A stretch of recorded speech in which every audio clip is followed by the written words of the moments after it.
Now, onto some business. The absence of a cold room to ensure the continuous preservation of over 14,000 seed and crop species may affect the country if authorities go ahead to introduce genetically modified crops into the country.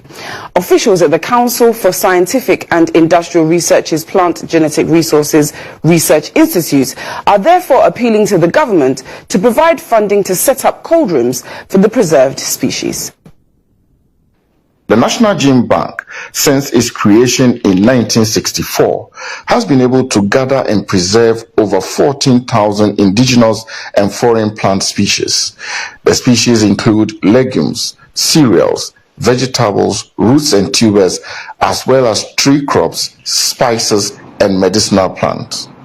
But these preserved indigenous species may be destroyed if immediate steps are not taken to provide cold room for them, as the Gene Bank currently depends on the use of refrigerators.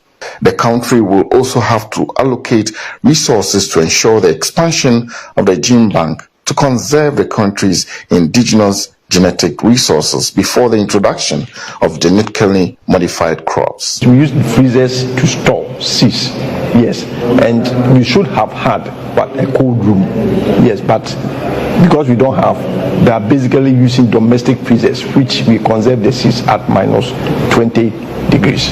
Apart from that, the frequent power outages, we should have had a standby generator, which we do have, but even the fueling of it becomes a problem. Farmers, however, have a vast variety of traditional seeds they can access anytime they want, despite recent attempts to introduce genetically modified crops into the system. Per the seed policy of Ghana, all breeding institutions and individuals are supposed to deposit samples of their material, whatever material is released or registered in Ghana, with the Gene Bank for reference, for documentation, and for security. Because there is a lot of diversity that we have not been able to capture in the Gene Bank. We require resources to do the collecting missions, and we also need resources to expand our conservation facilities.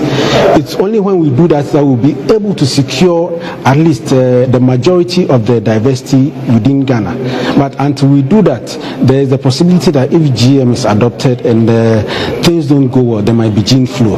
But obviously, the adoption of genetically modified crops comes with stewardship measures. And once these stewardship measures are adhered to, then you know that they are safe. But in the absence of these stewardship measures, then we have to make sure that we collect and conserve as much as possible our indigenous genetic resources.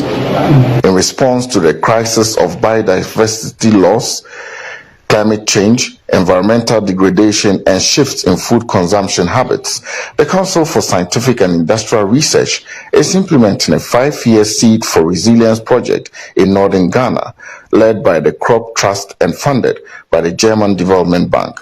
The project is to ensure the preservation of indigenous species and also ensure the production of resistant varieties to ensure food security in the country.